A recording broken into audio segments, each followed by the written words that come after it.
saya hormati, malam ini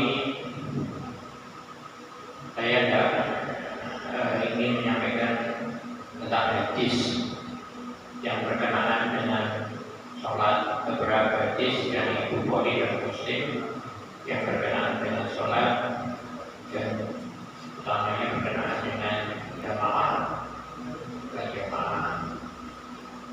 Nah, mau bawa laptop, pilih kebenaran dipakai pakai terus.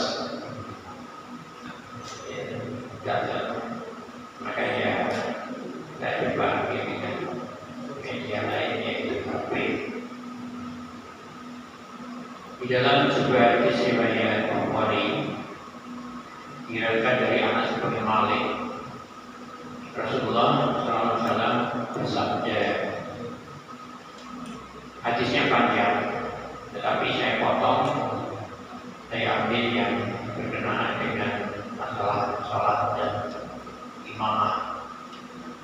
Rasulullah dawuh, "Inna ju'ilal imamu liyutamma bihi, wa idza shalla qa'iman wa shallu qa'iman qiyamah, wa idza rafa'a farka'u, wa idza rafa'a farka'u, wa idza qala sami'allahu liman hamidah faqulu Rabbana wa lakal hamdu, wa idza shalla qa'iman wa shallu qiyaman, wa idza shalla jalisan wa shallu julusan ajma'un." Sesungguhnya kata Rasulullah, dijadikan imam itu adalah untuk diikuti. Nah, saya bakal dari kata perkalimat. Kata Rasulullah, "Inna maju'ilal imamu liyutamma bihi." Adanya dijadikan imam itu adalah untuk diimami, diikuti. Maka bagian kalimat ini menunjukkan bahwa yang namanya makmum itu harus mengikuti imam. Yang namanya mengikuti tidak boleh mendahului dari yang diikuti. Jadi makmum gerakannya harus sesudah imam, tidak boleh mendahului imam. Maka di dalam pembacaan surat Al-Fatihah pun, karena surat Al-Fatihah itu bagian dari rukun, ketika imam membaca Al-Fatihah dengan jahar, dengan suara keras, makmum tidak dibolehkan untuk membersamai imam membaca Al-Fatihah, tapi harus setelah imam. Nah, bentuk membersamai itu ada yang mengatakan, jadi setelah imam baca Bismillahirrahmanirrahim, makmum baru baca Bismillah. Begitu juga Alhamdulillah, makmum baru baca Alhamdulillah. Itu ada yang memaknai seperti itu. Tapi juga ada yang memaknai setelah selesainya imam membaca Al-Fatihah penuh, baru makmum kemudian baca Al-Fatihah. Nah, karena itu ada saling video-video itu,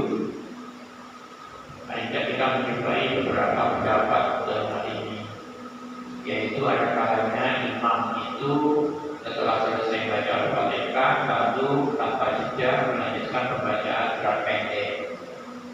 Tapi juga ada yang berpendapat imam setelah baca Al-Fatihah menjediakan pembacaan, memberikan kesempatan kepada makmum untuk membaca Al-Fatihah. Itu beberapa pendapat. Nah, jadi nanti kalau misalkan baca imami berwalodin amin, kalau membaca surat pendek. Nah, karena beliau juga mengambil dari hadis lain, yaitu qiraatul imam adalah qiraahnya makmum. Jadi bacaan imam itu sekaligus menjadi bacaan makmum. Tapi yang kemudian berpendapat berdasarkan hadis la sholat baliman la fatihah, tidak ada sholat bagi yang tidak membaca Fatihah, maka ketika imam itu membaca surat pendek, makmum tetap membaca apa?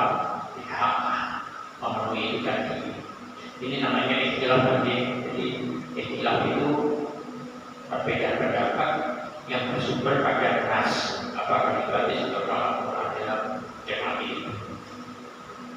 Nah, jadi sebagai ijtihad ini.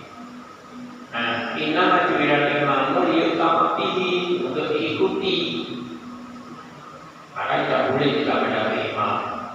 Faidah sholat qaiman, wasallu qiyaman. Kalau imam itu berdiri sholatnya, maka makmum berdiri sholatnya. Kecuali tidak ada pengecualian. Bagi yang tidak bisa berdiri, yaitu dengan semampunya. Faidah rafa'a barakamu, dan ketika imam itu rukuk, maka rukuklah. Faidah rafa'a barakamu, dan ketika imam itu i'tidal, maka i'tidallah. Kamu dari rukuk. Faidah qala sami'allahu liman hamidah, dan ketika imam baca sami'allahu liman hamidah, faqulu, maka katakanlah oleh kalian wahai makmum, Rabbana walakal hamdu. Jadi makmum tidak membaca sami'allahu liman hamidah, tetapi makmum hanya tinggal menjawab apa yang dikatakan imam, baru mengatakan sami'allahu liman Rabbana walakal hamdu. Wa idza shalla qa'iman wa shallu qiyaman wa idza shalla jalisan wa shallu julusan imam. Jadi di sini pada awalnya mengatakan kalau imam itu berdiri waktu sholatnya, maka kalian makmum berdirilah. Tetapi kalau kemudian imam itu sholatnya itu duduk, maka kalian makmum juga sholat duduk. Nah, tetapi bagian akhir daripada hadis ini kemudian dimansuh. Dikatakan oleh Abu Abdillah mengatakan qala al-Humaydi mengatakan qauluhu, sabdanya Nabi yang tadi di dalam hadis ini, idza shalla jalisan wa shallu julusan, buat fi'il qadhi itu disampaikan beliau ketika di dalam keadaan beliau sakit. Summa sholat pada barikan Nabi sallallahu alaihi wasallam jalisan wan nasu wa tu'ahu qiyaman. Nah, tetapi setelah itu ada perbedaan, yaitu ketika itu Nabi dalam keadaan sholat duduk, tetapi makmumnya berdiri. Jadi pada awalnya ada kata Nabi kalau imamnya duduk maka duduklah. Tetapi kenyataannya beberapa waktu kemudian sholat Nabi dalam keadaan duduk dan makmumnya berdiri ternyata tidak disalahkan. Nah, maka lam ya'murhu bil Nabi ketika itu tidak menyuruhnya untuk duduk. Nah, maka kemudian disimpulkan bahwa nama yuqadu bil akhir, maka yang dipakai pedoman itu adalah yang terakhir, yaitu bahwa sekalipun imam itu dalam keadaan duduk, tidak berarti makmum harus duduk, boleh berdiri. Nah, wal akhir min Nabi sallallahu alaihi wasallam, maka yang nanti itulah termasuk yang hadis, jadi termasuk pilihnya daripada Nabi sallallahu alaihi wasallam. Nah, berbeda yang saya mati, jadi kesimpulannya imam itu adanya dijadikan imam itu untuk diikuti. Nah, pengertian mengikuti itu jangan mendahului. Nah, apa yang didahului yaitu rukun-rukunnya. Takbir jangan mendahului imam. Ketika pembacaan jahat, makmum jangan mendahului wanitanya imam. Ketika rukun jangan mendahului imam. Sujud pun jangan mendahului imam. Bahkan di dalam hadis yang lain dikatakan ketika itu makmum tidak akan sujud kecuali setelah imamnya itu betul-betul menempelkan dahinya di tanah. Artinya sudah betul-betul sujud, baru kemudian makmum sujud. Nah, ini di beberapa masjid kita lihat fenomena seperti itu. beberapa masjid. Tapi intinya itu adalah bentuk pemahaman terhadap jangan makmum mendahului imam. Jadi kan gitu. Nah, kemudian juga pokoknya segala. Jadi jangan kemudian terakhir makmum mendahului salam sebelum imamnya salam. Nah, itu selesai pengertian jamaahnya. Kalau imam itu untuk makmum bebas untuk bersih. Nah, Bapak Ibu yang hormati, jadi seperti itu.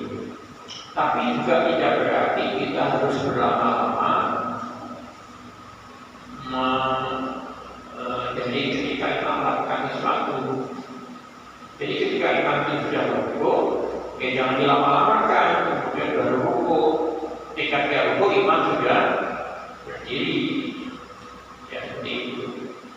Nah, maka yang sering kita lihat itu adalah begini Pak. Jadi imam sudah takbir, tetapi kemudian makmumnya masih leha-leha.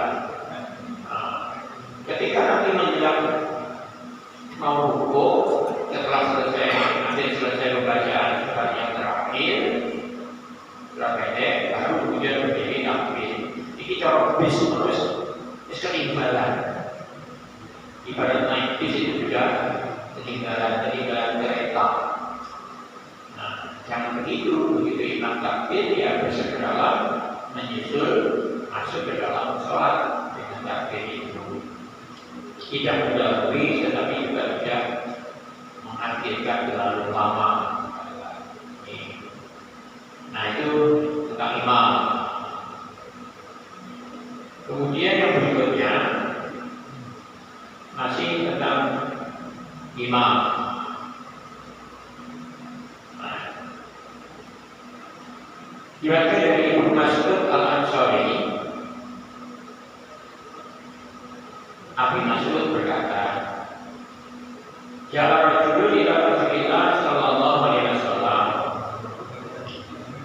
Datang seseorang menghadap Rasulullah sallallahu alaihi wasallam. Maka kemudian orang itu berkata, "Ini la ta'akhkhar an salat as-subhi." Si orang ini mengaku,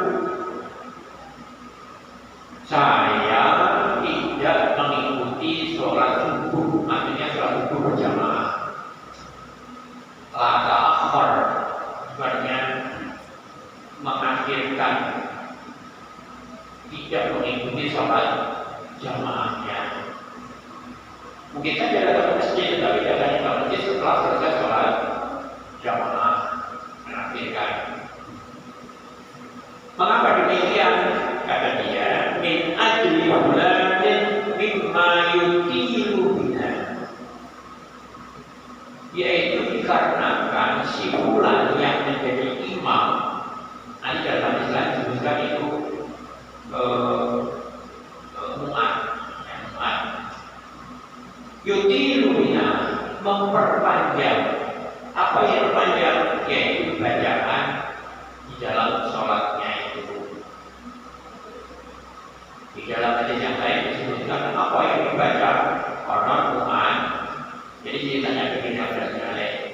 Mu'ad itu sudah selesai sholat fardu bersama Rasulullah. Nah, lalu dia pulang ke kampungnya. Di kampungnya belum sholat, belum dilakukan sholat karena tidak ada imam. Maka kemudian imam Mu'ad menjadi imam bagi kaumnya itu. Jadi mengulangi melakukan kembali sholat isya. Nah, ketika dia mengulangi sholat isya sebagai imam bagi kaumnya, itu yang dibaca surat Al-Baqarah. Jadi yang dibaca surat Al-Baqarah. Ada di antara kaumnya itu yang ada yang disebut sebagai Shahihun Nawati. Shahihun Nawati itu kalau kita terjemahkan paling umum yang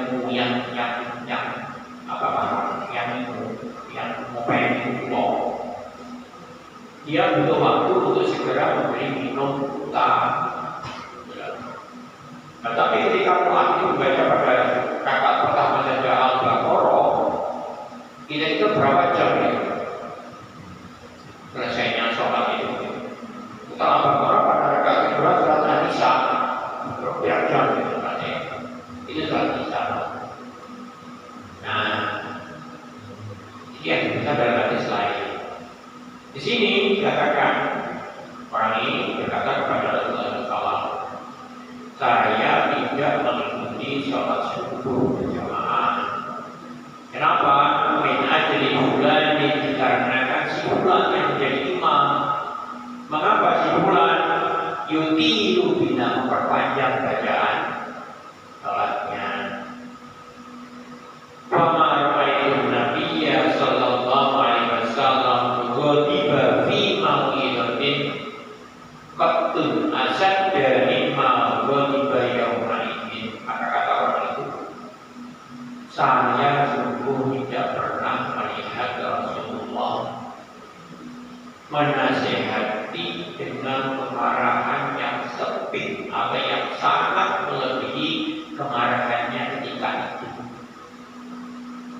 Nah, maka kalau itu disimpulkan berarti Rasulullah sangat tidak membenarkan jikalau imam di dalam melakukan sholat fardu bersama makmum jamaahnya lalu membaca surat yang panjang, sehingga ketika Rasulullah dilapori yang seperti itu maka dikatakan Fama ra'aitu Nabiyya sallallahu alaihi wasallam, saya tidak pernah melihat Nabi sallallahu alaihi wasallam ghadiba fi mau'idatin, dalam keadaan marah ketika memberikan nasihat, qattun sama sekali, asaddu mimma ghadiba yawma idin, kemarahannya itu melebihi kemarahan beliau ketika itu.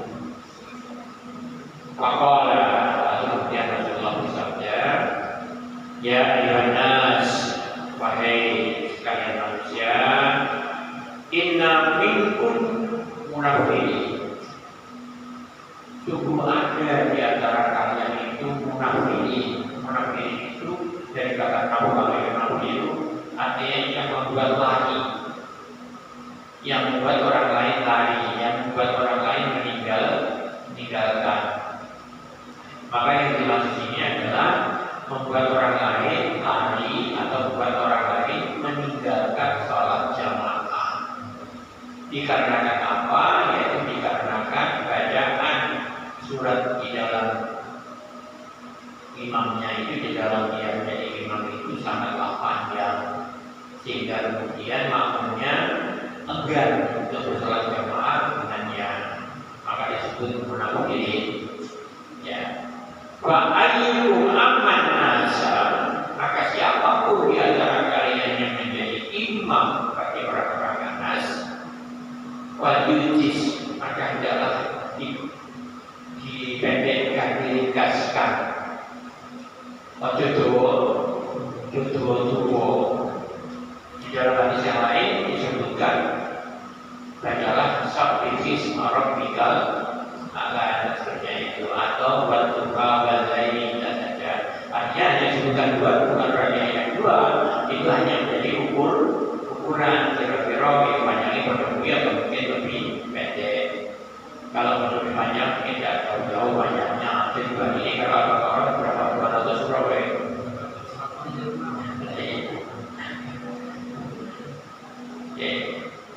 Nah, mungkin bisa kita lihat itu di dalam Islam lah, surat pendek. Kebanyakan makiyah kan, surat pendek itu kebanyakan makiyah. Al-Baqarah panjangnya. Wa ayyukum amman nas wa yujis, maka siapapun di antara kalian yang mengimami orang-orang wa yujis, maka adalah diringkaskan, berpendekan. Nah, tetapi juga jangan kemudian diartikan bahwa yang paling pendek kalau menjadi lebih baik. Kira-kira panjenengan tidak soal uang jamaah, ini bocori. Bismillahirrahmanirrahim. Yasin, Allahu Akbar. gambar terus hukum.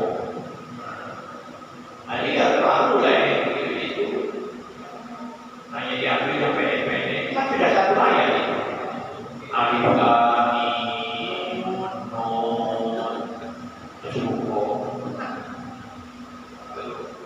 Nah, tidak seperti itu. Contohnya tadi Tuhan, Lafinis, Basamsi, Tuhan, dan seterusnya.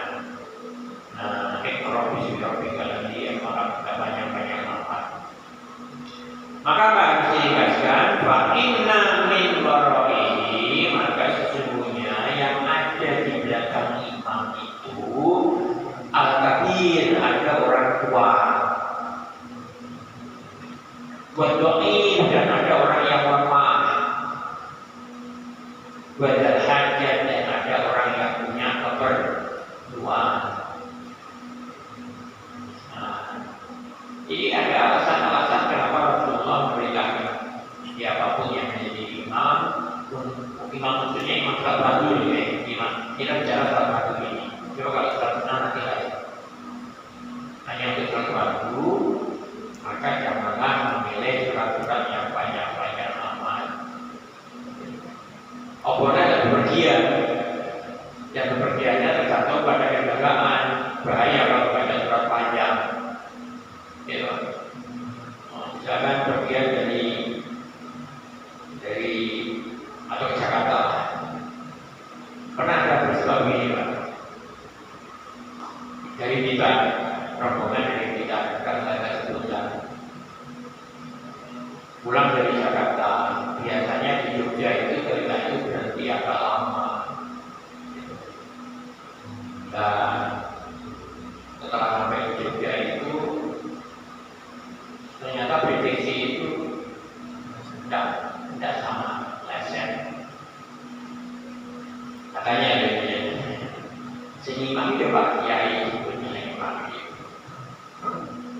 Nah, ketika kita dalam keadaan sholat, jadi jamaah kalau bisa dengan maghrib dan maghrib dan isya. Ketika dalam keadaan sholat itu, tiba-tiba isya mereka mau berangkat itu gagal di ruangnya. Imam yang kayak konsentrasi dengan sholatnya, tetapi makmumnya yang geger, namanya geger. Lalu divisi ayai, ceritanya pun bunyi beda, rusak, namanya Pak Yai.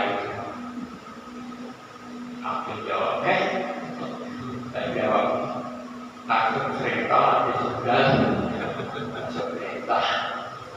Nah, jadi mungkin kalau dalam pergian itu dalam tempat yang panjang, kalau kita itu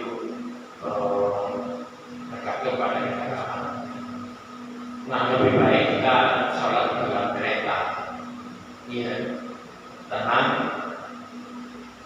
meskipun dalam keadaan duduk. Ya keretanya ke arah timur, pada kiblatnya sebelah barat. Kita menghadap ke arah kita menghadap. Agama tidak membuat kesulitan bagi kita. Jadi walaupun kita menghadap ke arah timur, maka ya disitulah kita menghadap. Tidak harus memaksakan diri menghadap ke arah barat. Nah, maka kita bisa sambil duduk melaksanakan sholat itu.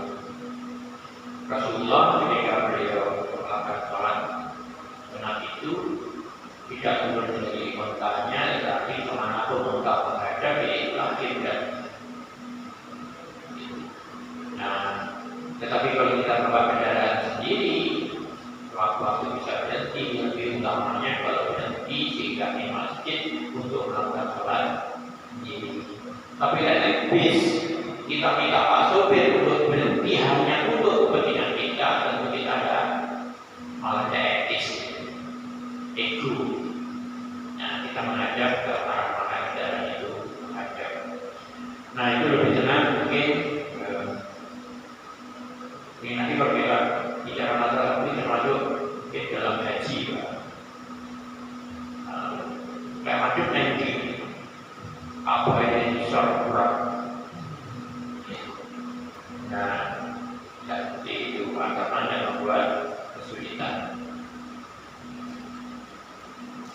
Jadi itu jadi kesimpulannya ketika kita siapapun di antara kita menjadi imam harus memperhatikan kondisi makmum. Ada yang tua, ada yang punya tuan, ada yang punya lemah, maka kita tidak elok kalau memilih surat yang panjang. Nah, kapan kita boleh menggunakan surat yang panjang? Yaitu ketika sholat sunnah, tarawih katakanlah. Kalau tarawih itu hukumnya apa? Sunnah kan? Lalu kalau berjamaah hukumnya apa? Jamaah tarawih pasti kalau sunnah. Sunnah, sholatnya sunnah, jamaah itu sunnah. Apalagi kalau ada yang mengatakan pada awal pentingnya tarawih belum mengatakan sebaik-baik sholat sunnah itu justru di rumah, jangan dijadikan rumahmu sebagai kuburan.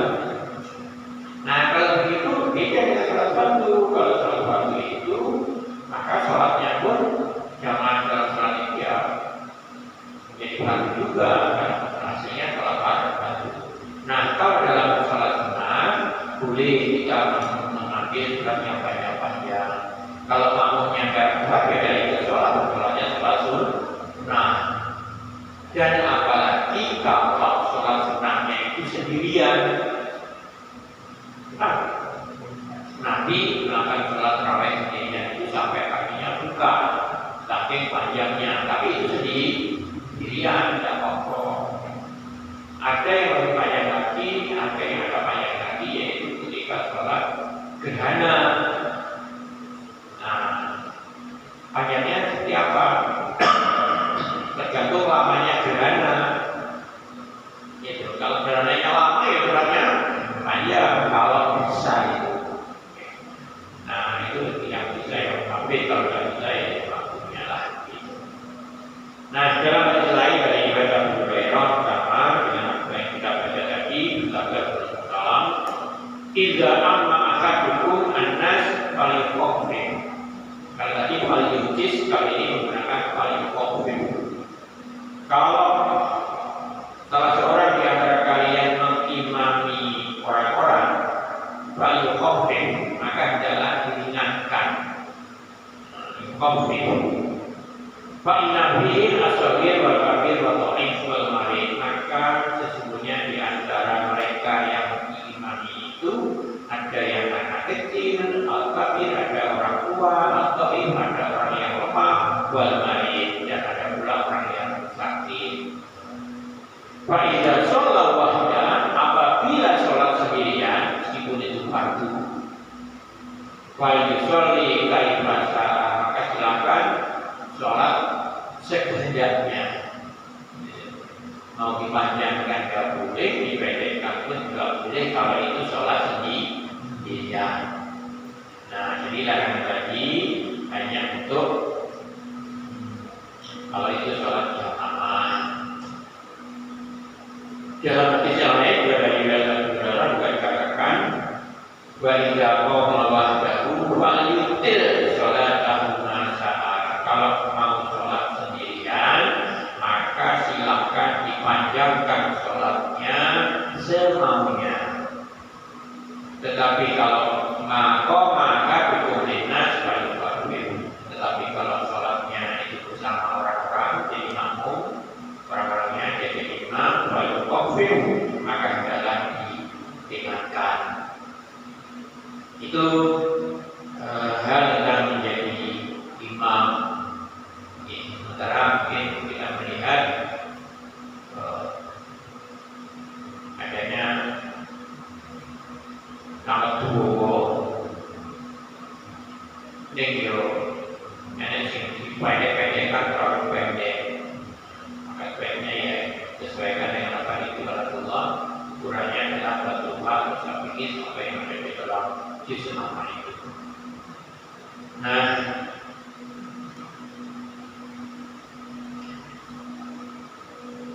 Nah, ini syarat bukan tentang imamnya, tapi tentang yang lain.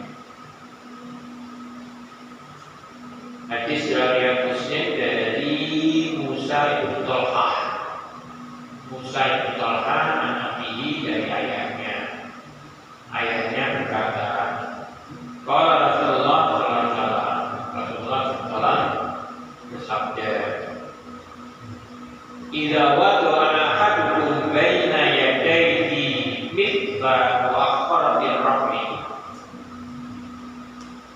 jika salah seorang di antara kalian meletakkan di hadapannya sesuatu seperti silaturahmi itu, dulu itu kalau pakai online itu di belakang pengemudinya, mesinnya itu di belakangnya itu ada kayak sekarang rumah sepeda motor sing ini di rumah barang-barang apa serandul, ada serandulnya sama fungsinya juga untuk membawa barang-barang, ada serandulnya. Silaturahmi walisolli walayubali man marwara dzalika. Jadi ditanya orang kalau mau sholat ada yang meletakkan serandul di depannya, itu walisolli, maka bolehlah dia sholat. Walayubali man marwara dzalika, dan tidak usah diperhatikan siapa orang yang lewat di sebelah sananya serandul. Ini yang kita kenal sekarang sutroh, sutroh. Nah, jadi sutroh itu hanya sebagai tanda yang diletakkan di depan orang yang sholat, yaitu sebatas untuk keperluan sujud. Maksudnya apa? Supaya tidak ada orang yang lewat di depan orang yang tengah sholat melintasi tempat sujudan. Maka dibilang ada apa namanya, sutra itu. Nah, sutra itu bentuknya dalam bahasa ini disebutkan ada yang berbentuk tombak, ada yang berbentuk panah, ada pula yang berbentuk pelana kuda, ada pula yang berbentuk serandul dan itu. Sekedar sebagai tanda untuk tidak melewati di depan orang yang sholat. Jadi kalau ini saja, kalau ini karpet, ini sudah bisa, kalau menurut saya ini sudah bisa jadi sutro, karena ini sudah menjadi tanda kita berdiri di sana, inilah batas kesujudan kita itu, maka jangan lewat di wilayah ini. Jadi ini sebagai sutro, tanda. Tidak mungkin kita kok meletakkan serandul ini, atau nancapkan tombak, atau nancapkan panah, enggak. Tapi inilah pengganti roh. Lagi. Nah, kalaupun ada orang yang sebelah itu tidak salah, sekalipun kita sholat di situ, asal tidak masuk wilayah ini. Tetapi silakan yang mau lewat sebelah sini. Jangankan orang. Kalau ada onta lewat sini tidak masalah. Itu ada onta. Pokoknya kan bisa motor ya. Aku baru ada yang lewat mana terus ditutup nih. Jadi itu fungsinya. Nah, maka ada beberapa yang mungkin berlebihan menurut saya. Sudah ada karpet seperti ini, masih juga diletakkan roh. Banyak yang kira-kira setelah lagi dari berbagai kayu ini bisa diberikan berdiri. Akhirnya ada gambar ya tapi Allah. Ini ke sholat belum gambar kok. Nah, itu yang dinamakan sutra. Wabibari manfaro berlaku. Jadi tidak ada masalah untuk orang yang mau lewat di belakang sutra itu. Hanya berbicara sudah ada ini seperti ini karena orang masih kemudian kali ke depan. Kenapa? Sutronya itu dinding. Kalau kita sholat berjamaah, maka dikatakan sutronya imam itu juga menjadi sutronya makmum. Maka ketika kita sholat berjamaah, tidak usah makmum membuat sutro sendiri-sendiri, karena sutronya makmum itu ya sutronya imam. Gitu. Nah, sutro ini bisa dipahamkan ketika dulu masjid itu masih berupa tanah pasir. pasir, tidak nampak kan batasnya, maka diberi batas sutroh. Apakah itu tombak, apakah itu panah, apakah itu serandul, apakah itu pelana kuda dan sesuatu yang lain. Itu karena pasir. Tapi saat ini kan segini, jadi tidak perlu lagi kita menggunakan yang seperti itu. Nah, itu tentang sutroh. Nah, balik lagi dengan imam tadi. Memang tidak jauh itu. Dari Abi Sa'id Al-Khudri berkata, kalau Rasulullah SAW bersabda, "Idza kanu salasatan," apabila bertiga, banyakumahum ahaduhum, maka hendaklah diimami oleh salah seorang di antara mereka. Wa ahaqquhum bil imamah aqra'uhum, dan yang paling berhak untuk menjadi imam atau yang paling tepat untuk menjadi imam itu adalah yang paling baik bacaannya. Paling baik bacaannya. Mungkin lebih fasih, lebih taktil, dan mungkin kalau kita tajwidnya lebih bagus dan sebagainya. Nah, aqra'uhum, jadi ini ada lagi dari gabungnya. Ini kalau dari sini, jadi itu yang paling berhak kalau kita bertiga atau berdua atau dalam keadaan berpergian. Tetapi kalau seperti di masjid ini kan sudah diatur jadwalnya. Jadi tidak lagi di panjenengan misalkan tidak tak mobil itu datang waktu sholat atau apa yang paling baik bacaannya. Nah, pada istrinya lebih besar rinci. Tetap dari ini sekarang dari Abu Mas'ud Al-Ansari berkata, Rasulullah SAW bersabda, "Ya umul qauma aqra'uhum li kitabillah." Yang mengimami satu kaum itu adalah aqra'uhum li kitabillah, yang paling baik bacaannya tentang kitab Allah, tentang Al-Qur'an, atau yang paling bacaan Al-Qur'annya. Wa in kanu sama, kalau mereka itu semuanya sama kemampuannya di dalam baca Al-Qur'an, sama baiknya, fa'alamuhum bisunnah, maka yang paling tahu tentang sunnah itu yang baik bacaannya dan yang paling tahu tentang sunnah. Wa in kanu bisunnah sama, kalau mereka sama-sama pintarnya tentang sunnah, fa'adamuhu hijratan, maka siapa yang paling dulu ikut hijrah, itu tentu para sahabat.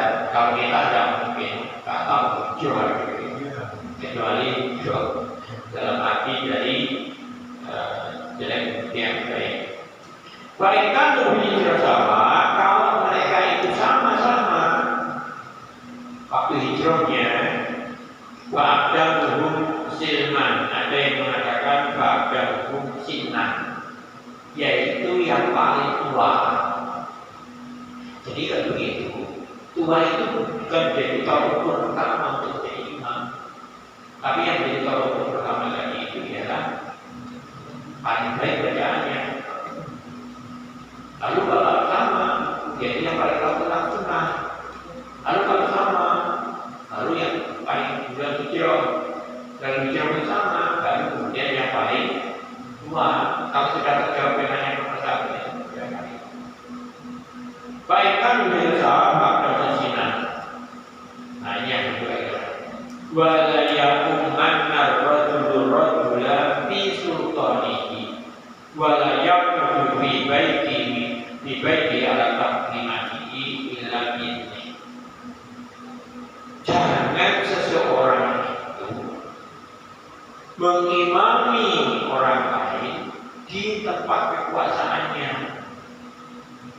Al-Imam. Di sini masih ini kekuasaannya ada di takmir masjid. Ya. Jangan kemudian seorang tamu datang ke sini nongol-nongol jadi imam. Tidak boleh, kecuali atas izin sohibul masjid yang punya sultan, yang punya kekuasaan. Nah, sekarang ini ada yang begini Pak, karena dia mengatakan imam yang sudah ditetapkan oleh takmir atau imam yang dari penduduk asli, ya, itu dikatakan jelek. Dia merasa lebih baik, lalu nonyol langsung menjadi imam tanpa mengantongi izin dari yang punya masjid. Tidak boleh. Panjenengan bertamu ke rumahnya orang, rumahnya teman atau siapapun, datang waktu sholat, panjenengan tidak berhak untuk menjadi imam sekalipun panjenengan lebih baik bacaannya di rumah itu, karena itu bukan tempat kekuasaan panjenengan, kecuali kalau suami baiknya itu memberikan izin. Walaupun panjenengan bacaannya lebih baik. Nah, wala yakun fi baitihi ala taqimatihi, dan jangan pula duduk di tempat kursi singgasananya, kursi kehormatannya. Saya itu Pak, di rumah itu yang ini khusus untuk sahibul baik, yang mengumpul langsung bercerang di rumah apa ini. Tidak etis sih, tidak sopan, tidak beradab. Nah, illa ini kecuali dengan izinnya. Jadi ternyata untuk menjadi imam itu juga aturan etisnya ada, yaitu kalau kita kemudian masuk ke wilayah kekuasaan orang lain, kita sebaik apapun kadang kita melebihi sohibul baik, tetap tidak ada hak untuk menjadi imam kecuali atas izin sohibul baiknya. Itu suasana yakin. Nah, kami panjenengan bertamu yang dalamnya ngomong, jangan memaksakan diri menjadi imam, kecuali kalau oleh yang punya rumahnya. Panjenengan yang imam lupa diizinkan. Nah, itu hal tentang imam dan tentang salat. Kemudian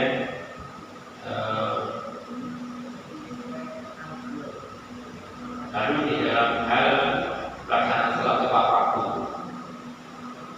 dalam hadis riwayat Muslim juga dari Abi Dzar berkata, qala li Rasulullah berkata kepadaku,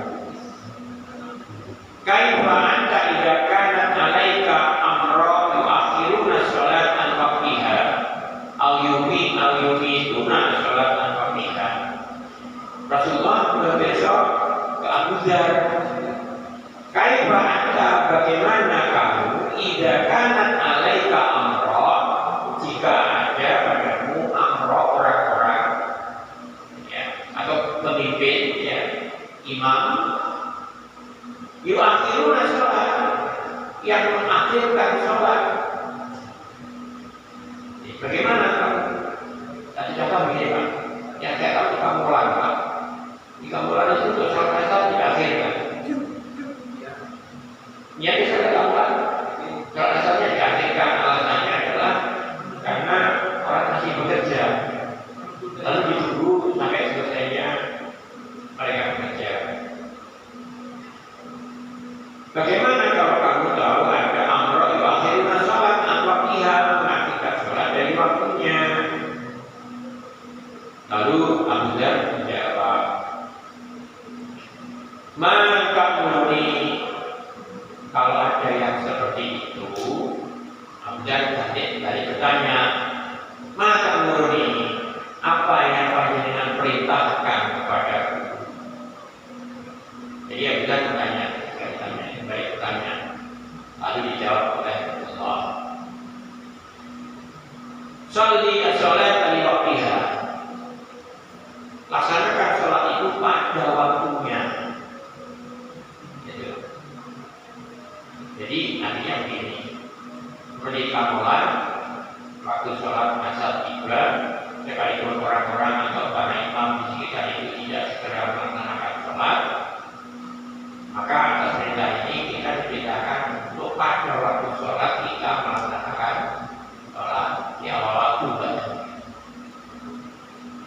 Sholli as-sholata li waqtiha wa in adraktaha ma'ahu.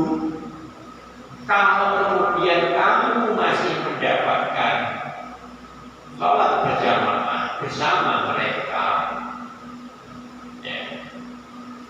Nah,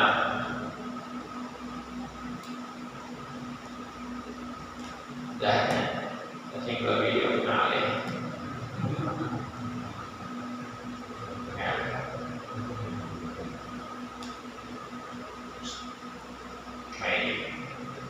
Wa in adraktahu ma'ahu, kalau kamu masih menjumpai sholat jamaah bersama mereka, fasolli, maka sholatlah kamu. Jadi berapa kali sholat itu? 2 kali ya? Nah, yang tadi sholat asar karena memegang ini waktiha pada waktunya sholat asar sendirian. Tapi kemudian masih sempat mendapatkan kesempatan sholat berjamaah bersama orang-orang. Nah, maka kita fasolli, maka sholatlah. Fa innaha laka nafilah, maka sholatmu yang kedua itu sunnah, sholat sunnah bagimu.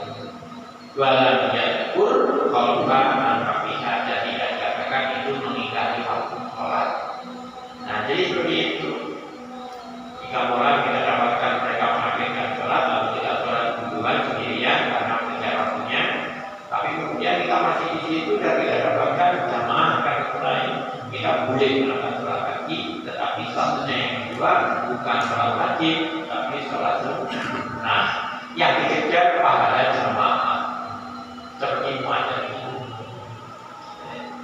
Nah, karena itu yang seperti pas imsak. Mudah-mudahan sedikit hal yang bisa disampaikan ini menambah kemudahan bagi kita.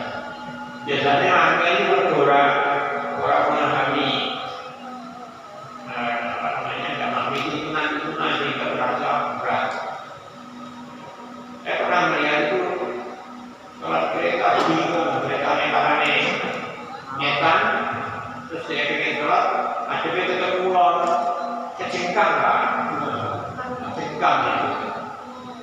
Aneh-anehnya, kenapa oleh dari sama itu ya nunggu ya gunakan, karena memang itu batas kemampuan. Nah, batas kemudian kita mencari yang walaupun bilang minggu yang tak lupa. Nah, ini yang saya sampaikan. Sekali lagi mudah-mudahan bermanfaat bagi saya dan bagi adik-adik sekalian dalam semakin bisa melaksanakan agama kita tanpa harus menyebabkan sulit di kita sendiri. Kurang lebih